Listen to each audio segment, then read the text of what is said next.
this is Bo with Free Range Father. I made some garden boxes for my wife. My neighbor across the street talked me into making some for her. Let's get to work. So I started by making just a rudimentary little jig here. The sides of the box are going to be 36 inches.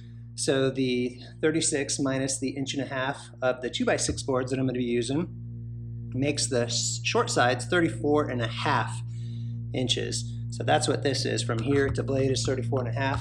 I've already cut a few of them, which are right here. There's going to be 5 boards high. That makes an interior measurement of 27.5 inches. The long lengths are going to be the full 96 inches. We've got 5 and 5 for the shorts, 5 and 5 for the longs. And then I've got a few extra little supports that are going to be 27 inches. Those are actually left over from cutting the 2x6 by 96s. So that works out.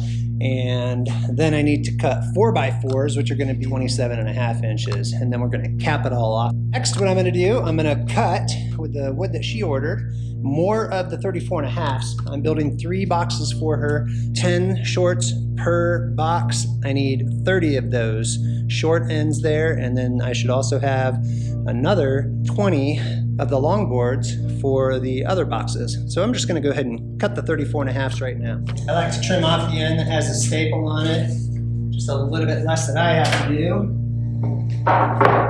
So I'm going to put this in my jig, make sure everything is all square there, and then watch my fingers and cut. And I'll bring the board down, make sure that we're all square again, and cut. It's going to leave me with 2 34.5s and 1 27. I'm using common redwood. Redwood will last a little bit longer in the elements. Cedar probably would be the best, but that's not cheap.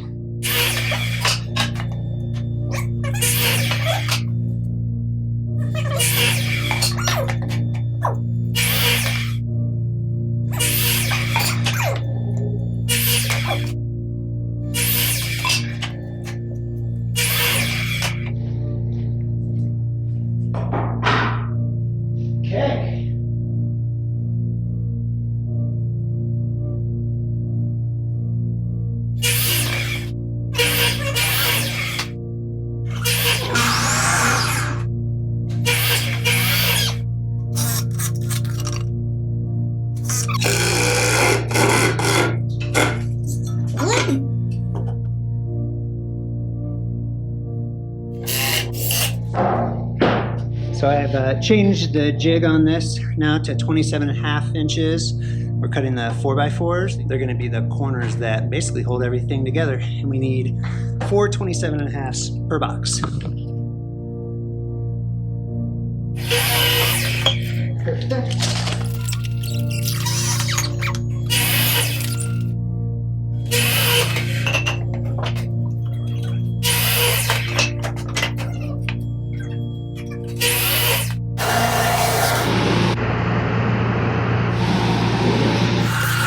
We're going to use some clamps to hold our wood together, and then we're going to tag everything in with these guys.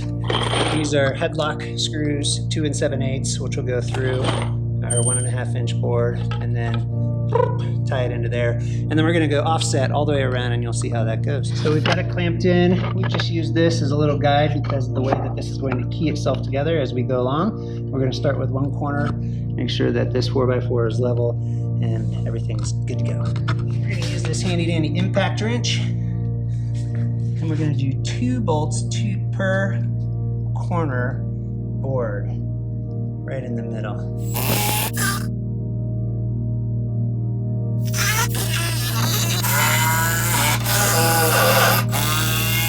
So not that the garage floor is level, but this is where we're going to check the level of our posts. Okay, so we're going to level that out and go from there. With the next layer, what we want to do is we're going to go counter direction from the other one. So the short end was out here, now it's going to be in, and it's going to stick out on this end, and then we're going to continue our way all the way around.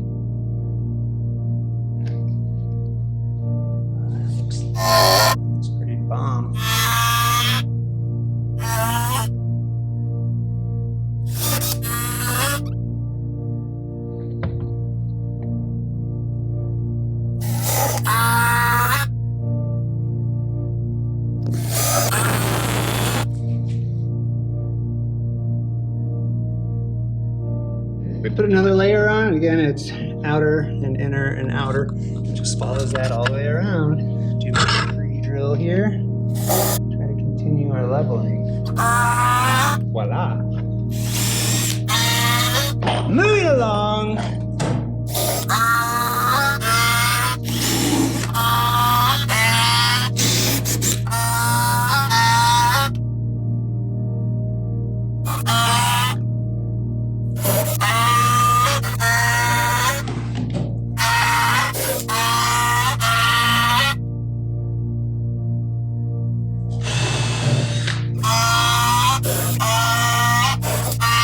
Through the powers of having the neighbors help me, which was great, we were able to get the bones of these three built. So we had to do a little bit finishing for this 4x4, do some sanding here, and we've only entered one set of the hardware. So I've pre-drilled holes, and then we'll be able to put those in, and they'll be double. And then we have to finish the top parts. The top parts, there's going to be a 2x6. It's going to have a lip hanging off the edge here, and then 2x6 down along the side and all the way around on the top. And then of course these are going to be placed in her garden area where they'll be filled with dirt and vegetables. And you'll notice these are going to be supports that hold just the sides together a little bit better.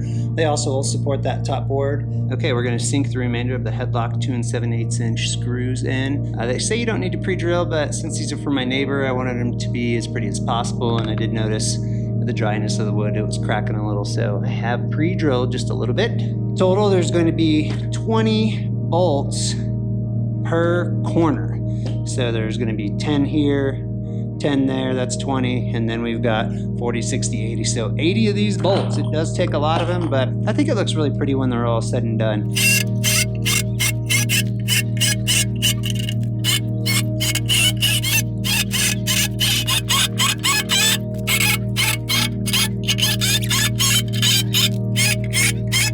The next step, we're going to end up putting a border around the top, and on the border it's going to have about an inch of overhang underneath of that, so basically like that. The sideboards, since these are 36 inches here to there, they're going to end up being 38 inches total, so 36, an inch of overhang on either side.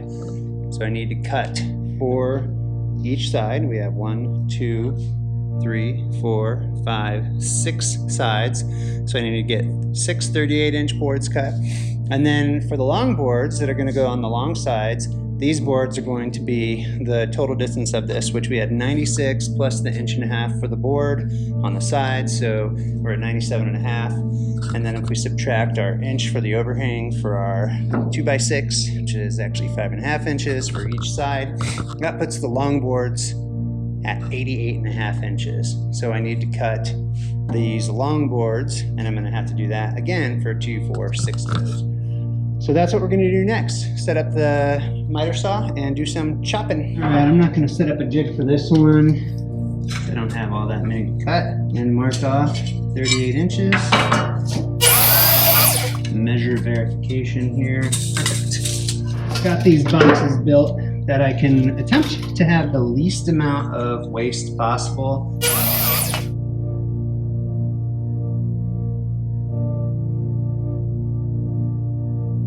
I don't do this for a living. I'm a stay-at-home dad, but that doesn't qualify me to build garden boxes. I made some great garden boxes for my wife. She liked them, and Ava and other people have liked them too. So it's like, well, I'll help her out. Now I've got the short sides cut. They're at 38 inches. That'll give us an inch overhang on each side. And then I'm going for an inch overhang on that side also. So on to the 88.5 inch lengths.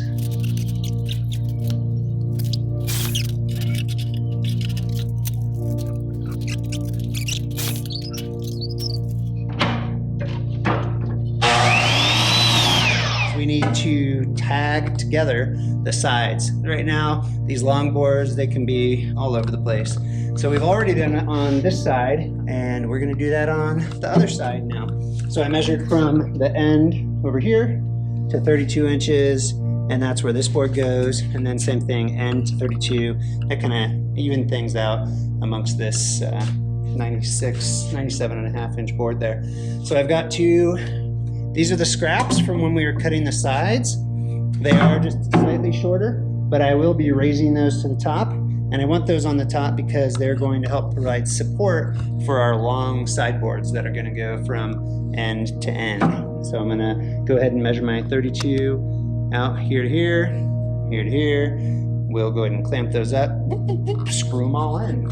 I'll also grab a level to make sure that this is level. And the screws that we're going to be using, these are a number 10 by 3 inch T25. Number 2. So before we go screwing all of these in, we just need to make sure that everything's set. I'm going to go ahead and start measuring. Make sure we get 1 inch all the way around. So from here I've got everything square, the measurements, the lip that I'm looking for all the way around on here. Now I'm just going to screw everything down. Again, we're going to use the same hardware, the 10 by 3. I do need to make sure that my screw is going into the board. And what I'm looking for here, I just want to make sure that my screw line is going into the boards that are going vertical.